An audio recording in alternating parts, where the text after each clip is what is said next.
કેમ આપણી પ્રાર્થનાઓનો જવાબ પ્રાપ્ત થતો નથી? શું આ શ્રાપ છે કે આશીર્વાદ છે કે પછી ઐશ્વર્ય છે? વડીલ લોકો એ પ્રમાણે કહે છે કે ધીરજના ફળ મીઠા હોય છે, રાહ જોવાના ફળ મીઠા હોય છે, એ પ્રમાણે કહે છે. જો મોડું થઈ રહ્યું છે આપણા આ આત્મિક જીવનમાં, તે આશીર્વાદ છે કે શ્રાપ છે તે વાત વિશે આપણે જોઈશું. Right friends? ન્યાયી વ્યક્તિ પર ઘણી વિપત્તિઓ આવે છે, પરંતુ યહોવા તેને તે સર્વમાંથી તેમને છોડાવે છે, તેમનું રક્ષણ કરે છે, એ પ્રમાણે બાઇબલ કહે છે. આપણે આ વચન પર વિશ્વાસ કરવો જોઈએ. ન્યાયી કહેવાતો યુસુફ, તેણે ભરોસો કર્યો, તેણે વિશ્વાસ કર્યો, એટલે જીવનની હરેક મુશ્કેલીઓનો સામનો કરી શક્યો. જ્યારે તે 17 વર્ષનો હતો ત્યારે તેના ભાઈઓ તેના પર નફરત કરવા લાગ્યા, તેને ખાડામાં ફેંકી દીધો. કેટલાક ચાંદીના સિક્કા માટે તેને વેચી નાખ્યો. તેને એક ગુલામની રીતે વેચી નાખવામાં આવ્યો હતો. તેણે કોઈ ખોટું કામ કર્યું નહોતું, પરંતુ તેના પર દોષ મૂકવામાં આવ્યો, તેને જેલમાં નાખવામાં આવ્યો. આ બધું 13 વર્ષની ઉંમરમાં થયું હતું. એટલે કે 13 વર્ષ સુધી યુસુફને પોતાના જીવનમાં દુઃખ ઉઠાવવું પડ્યું, પરિસ્થિતિઓનો સામનો કરવો પડ્યો. પાછલા સમયમાં મેં જણાવ્યું હતું, તેને અનેક મુશ્કેલીઓનો સામનો કરવો પડ્યો, પરંતુ તેણે પરમેશ્વરને છોડ્યા નહીં, તેણે પરમેશ્વરનો વિશ્વાસ ના છોડ્યો. તે વિશ્વાસ કરતો હતો કે પરમેશ્વર જરૂર એક દિવસે મને આશીષ આપશે. તેણે વિશ્વાસ કર્યો હતો કે મારા ન્યાયપણાને લીધે પરમેશ્વર એક ના એક દિવસે મને છોડાવશે. એટલે તેણે પોતાનું ન્યાયપણું છોડ્યું નહીં, તેણે આત્મિકતાને બનાવી રાખી. ઘણીવાર એ પ્રમાણે થતું હોય છે. ઘણીવાર લોકો પ્રાર્થના તો કરતા હોય છે, પરંતુ તે અનુસાર જીવન જીવતા નથી. બસ થોડો સમય, બસ થોડા મહિના સુધી પરમેશ્વરની ઈચ્છા અનુસાર તેઓ જીવન વિતાવે છે, અને જ્યારે પ્રાર્થનાનો જવાબ નથી આવતો ત્યારે તેઓ નિરાશ થતા હોય છે. જો તમે નિરાશ નથી થતા તો તમારી આસપાસના જે લોકો છે તેમની વાતોથી તેઓ તમને દુઃખી કરે છે, તમને નિરાશ કરે છે. તમે પ્રાર્થના કરી રહ્યા છો, પરંતુ તમારી મુશ્કેલીઓ તો દૂર નથી થતી. આટલા દિવસોથી પરમેશ્વર પર વિશ્વાસ કરો છો, પરંતુ પરમેશ્વર તમને આશીષ કેમ નથી આપતા? તમે ઉપવાસ કરો છો, પરંતુ તમારા પરમેશ્વર ક્યાં છે? પરમેશ્વર મહાન છે એ પ્રમાણે કહો છો, તો એ પરમેશ્વર ક્યાં છે? તમારી પોતાની સમસ્યા નથી જતી, તો અમારી સમસ્યા કેવી રીતે જશે? તમને પોતાને બાળકો નથી થતા, જ્યારે તમે અમારા માટે પ્રાર્થના કરશો ત્યારે અમને બાળકોનો આશીર્વાદ મળશે. તમને પોતાને નોકરી નથી મળી, તો પરમેશ્વર અમને નોકરી આપશે. જ્યારે પરમેશ્વર તમને આશીષ આપે ત્યાર પછી તમે અમને જણાવજો. એ પ્રમાણે તે લોકો આપણને જોઈને બોલતા હોય છે. તમારા જીવનમાં જ્યારે તમે સમસ્યાઓમાં થઈને પસાર થાવ છો, આ રીતે જ્યારે તેઓ આપણને કહેવા લાગતા હોય છે, અથવા તમારા વિશ્વાસને જ્યારે તેઓ તોડવા માંગે છે, ત્યારે એવા સમયમાં તમે બિલકુલ નિરાશ થાવ છો. શૈતાન એવા સમયમાં બિલકુલ નિરાશ કરી દે છે. અય્યુબના જીવનમાં આપણે જોઈએ છે, અય્યુબના દોસ્તોએ અય્યુબની વિરુદ્ધમાં ત્યાં આગળ વાત કરી. અય્યુબની પત્ની તો અય્યુબ સાથે નફરત કરવા લાગી. તેણે કહ્યું કે પરમેશ્વરની નિંદા કર, ચાહે મરી જવાય તો મરી જા. એટલે કે અય્યુબની પત્ની તો અય્યુબથી બિલકુલ તંગ આવી ગઈ હતી. તે મરી જાય તો પણ સારું છે એમ વિચારતી હતી. તે જીવતો રહે તેના કરતાં સારું છે કે તે મરી જાય, એ પ્રમાણે વિચાર કરતી. જ્યારે અય્યુબ સારી રીતે ન્યાયપણામાં જીવતો હતો, કમસે કમ તેની પત્નીએ તો સાથ આપવાનો હતો, પરંતુ તેની પત્ની આ પ્રમાણે વિચારતી હતી. આવા દુઃખના સમયે જો પત્ની દુઃખ આપે તો કેવું લાગશે? કેટલું બધું દુઃખ લાગશે. જ્યારે તે એ પ્રમાણે કહેવા લાગી તો અય્યુબ કેવી રીતે સહન કરી શક્યો? તેને હિંમત આપનારા દોસ્તો પણ આવીને તેને સવાલો કરવા લાગ્યા. તમારા બાળકોએ પાપ કર્યું હશે, તેમણે પરમેશ્વરની દ્રષ્ટિમાં કંઈ ખરાબ કર્યું હશે, અથવા તે જ ભૂલ કરી હશે, તારામાં કોઈ નબળાઈ હશે, અને એટલે જ આ બધું થયું છે, નહીં તો આ બધું થઈ શકે નહીં. તેને જેઓ હિંમત આપનારા હતા તે દોસ્તો આવીને આવું કહેતા હતા. તેમણે તેની નિંદા કરી. ત્યારે અય્યુબે એક વાત કહી, જાણો છો તમે શી હતી? ચાહે મારો પ્રાણ પણ કેમ ન જતો રહે, પરંતુ હું મારું ન્યાયપણું કદી પણ છોડીશ નહીં. આવું આપણે એ વચનને વાંચીએ. અય્યુબનું પુસ્તક તેનો 27મો અધ્યાય. 5મી કલમ જોઈએ. હું તમને ન્યાયી ઠરાવ એ પ્રમાણે ઈશ્વર ના થવા દો એમ કહ્યું. તમે જે કહી રહ્યા છો, તમે જે વિચાર કરી રહ્યા છો કે તમે બિલકુલ સાચા છો, તમે જે કહો છો તે સાચું છે, એ પ્રમાણે તમે વિચાર કરી રહ્યા છો, પરંતુ એમ નથી એમ અય્યુબ કહે છે. અને ત્યાર પછી જુઓ, મારા મરતા સુધી હું મારા ન્યાયપણાનો, હું મારા પ્રમાણિકપણાથી પાછો નહીં હટું, ચાહે મારા પ્રાણ કેમ ના જાય, પણ હું મારા પ્રમાણિકપણાને છોડીશ નહીં, હું મારા પરમેશ્વરને છોડીશ નહીં. હું મારી નેકીને પકડી રાખીશ અને તેને કદી પણ હાથોથી જવા દઈશ નહીં. હું મારી નેકીનો ત્યાગ નહીં કરું. જ્યારે તમે તમારું જીવન એક સારી રીતે ખરાઈ સાથે વિતાવો છો, જ્યારે ચારે તરફના લોકો તમારી નિંદા કરે છે, દાખલા તરીકે તમે સત્યતાથી જીવન વિતાવો છો, ત્યારે તમારા પતિ તમારા ઉપર શંકા કરવા લાગે છે. આ રીતે તેઓ જ્યારે શંકા કરે છે, એ સમયે પડોશી તમને જોઈ રહ્યા છે, તો તેઓ તમને કહેશે, જુઓ કેવું જોઈ રહ્યા છે. આ રીતે કહે ત્યારે તમારા મનમાં કેવા વિચાર આવશે, એકવાર વિચાર કરો. આ રીતે બસ તમારા જીવનની અંદર નિંદા સહેતા, દુઃખો સહન કરતા, ત્યારે શું થઈ જાય છે તમે જાણો છો? નિરાશ થઈને તમે એમ વિચારો છો. શું વિચારો છો? ચાહે હું સારી રીતે પવિત્રતાથી જીવન વિતાવું છું, તો પણ મારા પતિ મારા પર શંકા કરે છે, મને અપમાનિત કરી રહ્યા છે, મારા પર દોષ મૂકી રહ્યા છે. તો પછી ન્યાયપણાથી જીવન વિતાવવાનો શું ફાયદો? પવિત્રતાથી જીવન વિતાવવાનો શું ફાયદો? ઠીક છે, જે કહી રહ્યા છે તે બરાબર છે, એ જ પ્રમાણે કરીશું. એવા વિચારો તમારામાં શૈતાન લઈને આવે છે. સાધારણ રૂપે શૈતાન તમારી ચારે તરફ રહેતા લોકો દ્વારા તમારું ન્યાયપણું ને તમારી આત્મિકતાને અને તમારી પવિત્રતાને તે તો બગાડવાનો પ્રયત્ન કરે છે. આવા બગાડનારા દોસ્તો તમારી પાસે આવે તો પણ દુઃખ આપનારી અને સતાવનારી, તારે મરી જવું સારું છે એમ કહેનારી એવી પત્ની હોય તો કૃપા કરી સાંભળી લેજો. અય્યુબે એક નિર્ણય લીધો કે આ લોકો ચાહે ગમે તેટલી મારી નિંદા કરે, મારા વિશ્વાસને તોડવાનો પ્રયત્ન કરી લે, તો પણ હું મારા ધર્મને અને મારા ન્યાયપણાને છોડીશ નહીં. તે માટે ચાહે ગમે તે કેમ ના થઈ જાય. કેટલી સરસ વાત છે! પરમેશ્વર એમ જ ચાહે છે. ભાઈઓ ને બહેનો, તમારા જીવનમાં ચાહે મુશ્કેલીઓ આવે, આર્થિક સમસ્યાઓ પણ આવી શકે, પ્રાર્થનાનો જવાબ ના મળે અને સમસ્યાઓને લીધે તમે પીડાતા હોય, તમારા ઘરના લોકો પણ તમને દુઃખ દે અને જે લોકો ઉપર તમે ભરોસો કરો છો, જો તે લોકો તમને દગો કરે, અથવા તમારી મંડળીમાં કોઈ તમારી વિરુદ્ધ થાય, અથવા તમારા વડીલ લોકો તમારી વિરુદ્ધમાં કંઈક ખોટું કહી રહ્યા છે, જ્યારે તમારી સાથે આ પ્રમાણે વ્યવહાર થાય છે, ત્યારે તમે ઘણા બધા દુઃખી થઈ જાઓ છો અને તમે ઘણા બધા નિરાશ થઈ જાઓ છો. ત્યારે તમે વિચાર કરો છો કે હું તો મારી આત્મિકતા અને મારી સાક્ષીને બચાવવા છતાં આ લોકો મારી સાથે કેવું વર્તન કરે છે. કૃપા કરી સાંભળો. યુસુફની ઉપર જ્યારે ખોટા અને ભૂંડા આરોપો લગાવવામાં આવ્યા, ત્યારે તેણે એમ કર્યું હતું, હવે તો હું બદનામ થઈ ગયો, એટલા માટે એ જ પ્રમાણે જીવીશ. હું તે સ્ત્રીની સાથે ખોટું કામ કરવા ગયો, આ રીતે ખોટો આરોપ મારા પર મૂકવામાં આવ્યો. શું તે એ જ પ્રમાણે જીવન જીવતો રહ્યો? ના, મનુષ્ય ચાહે જે કંઈ કહે, પરંતુ હું મારા પ્રમાણિકપણાને બિલકુલ નહીં છોડીશ. હું તો પરમેશ્વરને માટે સારું જીવન વિતાવીશ.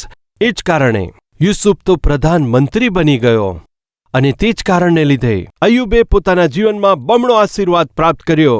અને તે જ કારણને લીધે અય્યુબના વિષયમાં અહીં આગળ પવિત્ર શાસ્ત્ર બાઇબલમાં લખ્યું છે. એ જ કારણ છે, જાણો છો, પરમેશ્વર જ્યાં સુધી તેને જવાબ ના આપે ત્યાં સુધી પોતાનું પ્રમાણિકપણું ના છોડ્યું. પરમેશ્વરે જ્યાં સુધી તેને જવાબ ના આપ્યો, તમે પોતાની જવાબદારી, પોતાના કાર્ય અને પોતાના તેડાને બિલકુલ છોડશો નહીં. ધ્યાનથી સાંભળો. એક દિવસે મેં પરમેશ્વરને એક વચન આપ્યું. મેં સેવા શરૂ કરી. આર્થિક સમસ્યાઓ આવી હતી, ઘણા બધા અપમાન અને તકલીફો સહન કર્યા. આ બધી પરિસ્થિતિઓમાંથી, આર્થિક પરેશાનીઓમાંથી હું પસાર થતો હતો. મેં પરમેશ્વરને એક વાત કહી. શું જણાવ્યું જાણો છો? જો તમે સેવામાં ભાગીદાર થઈ રહ્યા છો અથવા તમે પોતે સેવા કરી રહ્યા છો, તો કૃપા કરીને આ વાતને ધ્યાનથી સાંભળો. મેં બસ એક વાત કહી, પ્રભુજી, સેવાને માટે જે નાણાંની જરૂર છે તે તમે આપો. મારી દરેક જરૂરિયાતો પૂરી કરજો. તકલીફોને દૂર કરજો. સમસ્યાઓને દૂર કરજો. મારી પ્રાર્થનાઓનો જવાબ આપો. ત્યારે જ હું તમારી ઈચ્છા પ્રમાણે કરી શકીશ. મેં આ પ્રમાણે પ્રાર્થના અને વચન આપ્યું અને ત્યાર પછી કહ્યું, મારી પ્રાર્થનાનો જવાબ આપો. સેવાની દરેક જરૂરિયાતોને પૂરી કરજો. દરેક આર્થિક પરેશાનીઓને દૂર કરી દો. મને અપમાનિત થવા ના દો પ્રભુ. ત્યારે હું સેવા કરી શકીશ. મેં એવી પ્રાર્થના કરી એવું તમે વિચાર કરતા હશો તો કૃપા કરીને ધ્યાનથી સાંભળો. પ્રભુજી, તમે મારી વાત સાંભળો. જો હવે મને ખાવાને માટે ભોજન ના પ્રાપ્ત થાય, મારી પાસે રહેવાને માટે ઘર પણ ના હોય, અથવા હું ગરીબીમાંથી પસાર થઈ રહ્યો હોય, વળી જો મારી પ્રાર્થનાનો જવાબ પણ મને ના મળી રહ્યો હોય, આ બધી જ સમસ્યાઓમાં જો તમે મારો સાથ ના આપતા હોય તો પણ હું જીવનભર તમારી સેવા કરવાનું કદી નહીં છોડું. હું તમારો સાક્ષી બનીને જીવન વિતાવીશ. એ પ્રમાણે હું વચન આપું છું. આ રીતે પ્રભુને વચન આપ્યું હતું. સાધારણ રૂપમાં જ્યારે બધું જ ઉપલબ્ધ હોય ત્યારે સારી રીતે લોકો સેવા કરે છે. તે આસાન છે. જો મારી પ્રાર્થનાઓનો કોઈ પણ જવાબ ના પ્રાપ્ત થાય, અથવા ચાહે મારી સમસ્યાઓ દૂર પણ ના થાય, ચાહે મારે તેના માટે રડવું કેમ ના પડે, ચાહે મારે ભૂખ્યા કેમ ના રહેવું પડે, હું તમને વચન આપું છું પ્રભુ કે હું જીવનભર તમારી સેવા કરીશ, તમારે માટે જીવન વિતાવીશ. કૃપા કરી સાંભળો ભાઈઓ બહેનો, જ્યારે મેં વચન આપ્યું ત્યાર પછી પણ 10 વર્ષ સુધી મુશ્કેલીઓમાંથી પસાર થવું પડ્યું. માનસિક રૂપે, શારીરિક રૂપે, આર્થિક રૂપે, આત્મિક રૂપે ઘણી બધી મુશ્કેલીઓનો સામનો કરવો પડ્યો. પ્રાર્થનાઓનો જવાબ નહોતો મળતો, વચનનો જવાબ મળ્યો નહોતો, મુશ્કેલીઓ દૂર નથી થતી, આર્થિક સમસ્યાઓ દૂર નહોતી થઈ. હું ઘણો બધો નિરાશ રહેતો હતો અને શૈતાન મારી પાસે આવીને, પરમેશ્વરે તને છોડી દીધો, સેવા કરવાથી શો ફાયદો, મરી જા, આત્મહત્યા કરી લો, આ અપમાન અને આર્થિક સમસ્યા તું સહન નહીં કરી શકે, તારા માટે કોઈ દિવસ સારું નહીં થાય, તું મરી જા. આ રીતે શૈતાન ઘણીવાર સતાવતો હતો. મને કોણે બચાવ્યો જાણો છો? મને કોણે સંભાળ્યો જાણો છો? પરમેશ્વરને માટે મારા વિશ્વાસે. ન્યાયી માણસ કદી પણ કોઈની આગળ હાથ ફેલાવે અથવા તેના બાળકો કોઈની આગળ ભીખ માંગે તે કદી પણ બનશે નહીં. એ પ્રમાણે ગીતશાસ્ત્ર કહે છે. મેં વિશ્વાસ કર્યો પરમેશ્વરના વચન પર, પરમેશ્વરની પ્રતિજ્ઞાઓ પર અડગ વિશ્વાસ કર્યો. જેમને પ્રભુએ પસંદ કર્યા છે તેમને તેઓ કદી પણ છોડશે નહીં. પ્રભુએ વચન આપ્યું છે, હું તમને કદી પણ અનાથ મૂકી નહીં દઉં. એ રીતે વચન આપ્યું છે તો આપણને કેવી રીતે છોડી દેશે? સિંહના જે બચ્ચા હોય છે તેમને ભૂખ્યા સૂવું પડે, પરંતુ જેઓ પરમેશ્વર ઉપર ભરોસો રાખે છે તેઓ કદી ભૂખ્યા રહેશે નહીં. આ 10 વર્ષ સુધી હું ઘણી બધી ભૂંડી પરિસ્થિતિઓમાંથી પસાર થયો છું, પરંતુ ત્યાર પછી એક દિવસે એક ભાઈ મને મળ્યા અને મને મળીને તેઓ મને કહેવા લાગ્યા, બ્રધર, પહેલાં તો તમે ઘણા બધા પાતળા એવા હતા, પરંતુ આ સમયમાં તો તમે થોડા જાડા થઈ ગયા છો. આ રીતે તેમણે મજાકમાં કહ્યું કે કેવી રીતે કહ્યું તેની મને ખબર ના પડી. તેમણે શું જોઈને કહ્યું તે મને ખબર ના પડી, પરંતુ તેમણે આ પ્રમાણે કહ્યું. ત્યારે મેં તેમને શું જવાબ આપ્યો તમે જાણો છો?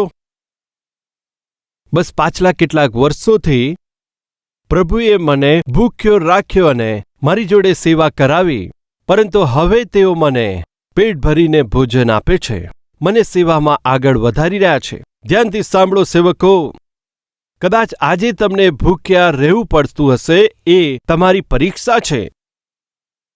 પહેલાં હું ભૂખ્યો હતો, કદાચ આજે તમે ભૂખ્યા હશો, બની શકો છો કે ભૂખ્યા હશો. સામાન્ય રૂપમાં પરીક્ષાઓ આ રીતે હોય છે. જ્યારે તમે આવી પરીક્ષાઓમાં પાસ થઈ જાઓ છો ત્યારે ત્યાર પછી સાંભળો, પરમેશ્વરે તમને આપેલા સર્વ વચનોનો જવાબ તેઓ જરૂર આપશે. પાઉલે કહ્યું, હું ભરપૂર થવું એ પણ જાણું છું અને ગરીબ સ્થિતિમાં રહેવું તે પણ હું જાણું છું, પરંતુ દરેક પરિસ્થિતિમાં સંતોષી રહેવું, ભૂખ્યા રહેવું, સંતોષથી જીવવું એ હું શીખી ગયો છું.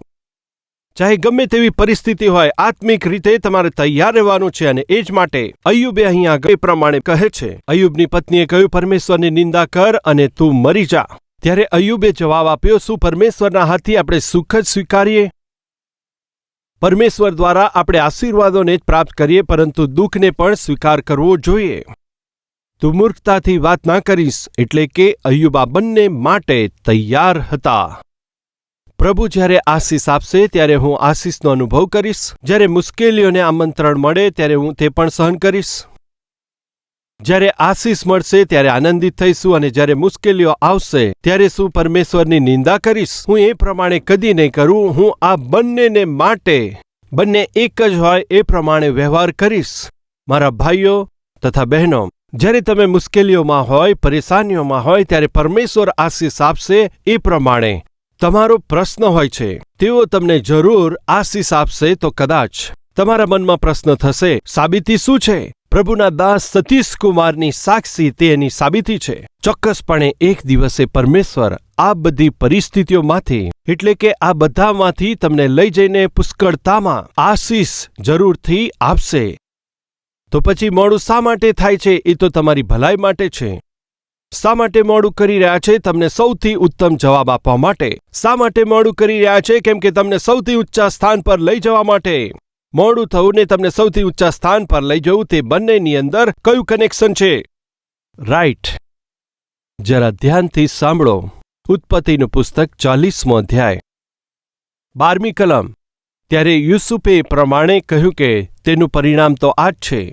3 દાડીનો અર્થ 3 દિવસો છે. એટલા માટે હવેથી 3 દિવસ પછી ફારૂન તારું શિર ઊંચું કરશે એમ કહ્યું. તને તારા પદ પર પાછા નિયુક્ત કરશે અને તું ફરીથી પહેલાની જેમ જ ફારૂન રાજાનો પાત્રવાહક બનીને પ્રેમનું પ્યાલું તેમના હાથમાં આપીશ. પાત્ર આપનાર બનશે. અને પછી યુસુફ પોતાની સાથેના આ કેદીને એ પ્રમાણે કહે છે, તને જે સ્વપ્ન આવ્યું તેનો અર્થ આ છે. પરમેશ્વર તને ફરીથી એ નોકરી આપી રહ્યા છે જે તે ગુમાવી હતી, જે નોકરી તે ગુમાવી દીધી હતી, જે નોકરીમાંથી તને કાઢી મૂકવામાં આવ્યો હતો. તે નોકરી ફરીથી પ્રભુ તને આપી રહ્યા છે. આજે વચન સાંભળનારા લોકોમાંથી કેટલાક લોકો સાથે પરમેશ્વર વાત કરે છે. જે નોકરી તમે ગુમાવી છે, જે સ્થાન પરથી તમે નીચે આવ્યા છો, પહેલાં તમે જે જગ્યાએ હતા, જે જગ્યા તમે ગુમાવી બેઠા હતા, પણ પરમેશ્વર તમને આપવાના છે. એ તમને આપશે. તે પાત્રવાહકને પરમેશ્વરે પાછા તેની નોકરી, તેનું પાત્ર પાછું આપ્યું છે. તો એ તમને તમારી નોકરી કેમ નહીં આપે? જણાવો. જરૂર આપશે. વિશ્વાસ કરજો મારા ભાઈઓ તથા બહેનો, ત્યારે તમે પરમેશ્વરની મહિમા જોઈ શકશો.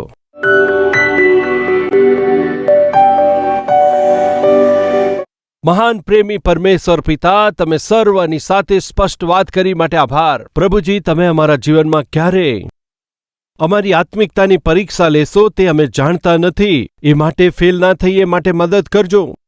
યુસુફ 13 વર્ષ સુધી સમસ્યાઓમાંથી પસાર થયો, તકલીફોમાંથી પસાર થયો, પરંતુ કોઈ પણ વાતમાં પડ્યો નહીં. તે કોઈ પણ વાત ચૂકી ગયો નહીં. પોતાની આત્મિકતા, પોતાના ન્યાયપણામાં, પોતાના પવિત્રતાના વિષયમાં અને પોતાના સાક્ષીના વિષયમાં ખૂબ જ સાવધાનીપૂર્વક, ખૂબ જ સંભાળ સાથે આત્મિક જીવનને આગળ વધારતા, ખૂબ જ સહનશીલતાથી, વિશ્વાસથી, પોતાના નિશ્ચિત સમયમાં તમારા તરફથી આશીષ પામવાની તેણે રાહ જોઈ. એટલા માટે તેણે વિચાર પણ ના કર્યો હોય તેવા પુષ્કળતાના આશીર્વાદોને પોતાના જીવનમાં પ્રાપ્ત કર્યા. પિતા, આજે સાંભળનારા સર્વ લોકો પ્રત્યે તમારા પાસે એક ઉત્તમ ઉદ્દેશ છે, ઈચ્છા છે, પરંતુ ઉતાવળને લીધે હે પિતા તેઓ તો ખોટા પગલાં ભરી રહ્યા છે. તેઓ તો ખોટા નિર્ણયો લઈ રહ્યા છે. અમને ખોટા નિર્ણયો લેવાથી અને ઉતાવળ કરવાથી બચાવો, અમને છોડાવો, અમારા સ્વર્ગીય પિતા. તમે જે ચોક્કસ સમય ઠરાવ્યો છે તે જ અમે વિશ્વાસથી દીન થઈને તેની રાહ જુએ તે માટે તમે સહાયતા કરજો. વળી આજે જે લોકોએ તમારા વચન અનુસાર ચાલવાનો એક ઉત્તમ નિર્ણય લીધો છે તેમના જીવનમાં તમે પુષ્કળતાના આશીર્વાદ આપજો, તેમના આત્મિક જીવનમાં તેમને વૃદ્ધિ વિકાસ આપજો અને તેઓ આશીષ પ્રાપ્ત કરે ત્યાં સુધી તેમની આત્મિકતાને તમે ખૂબ જ સાવધાનીપૂર્વક બચાવજો પિતા. પિતા, અમારા દેશને અને અમારા સર્વ રાજ્યને દરેક સમસ્યાઓથી તમે છુટકારો આપજો. પ્રભુ ઈસુ ખ્રિસ્તના નામમાં માંગીએ છે. આમેન.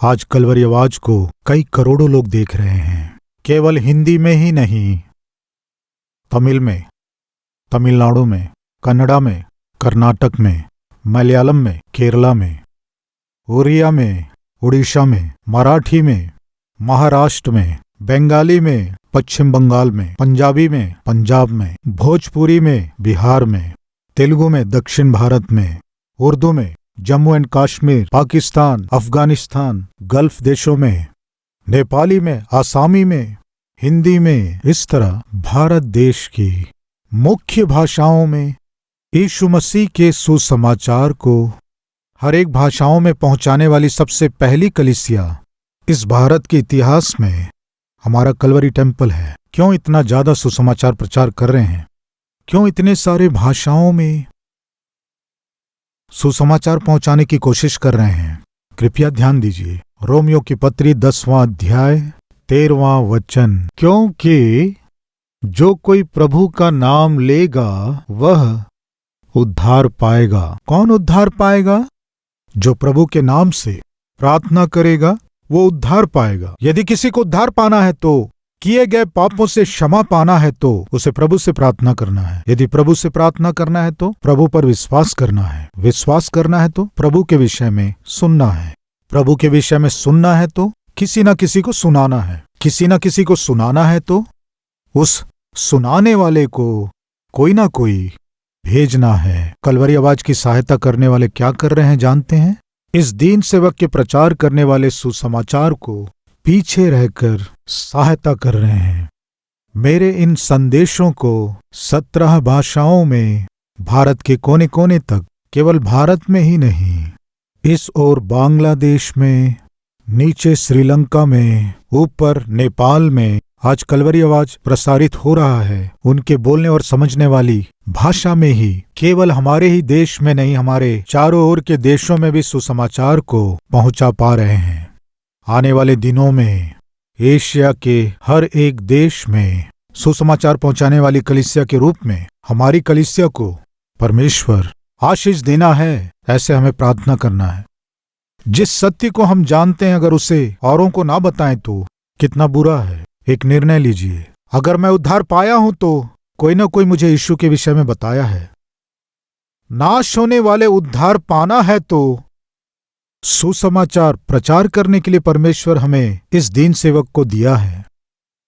वचन को बड़े विस्तार रूप से, वचन को लोग समझ सके, हर कोई समझ सके इस रीति से वचन देने वाले ऐसे सेवक को परमेश्वर हमें दिया है। इस सेवक की सहायता करने से, इस संदेश को लाखों लोगों तक पहुंचाने से बहुत से लोगों का जीवन सुधरेगा। ऐसा विश्वास आप में से कितने लोगों को है? हाथ दिखाएंगे।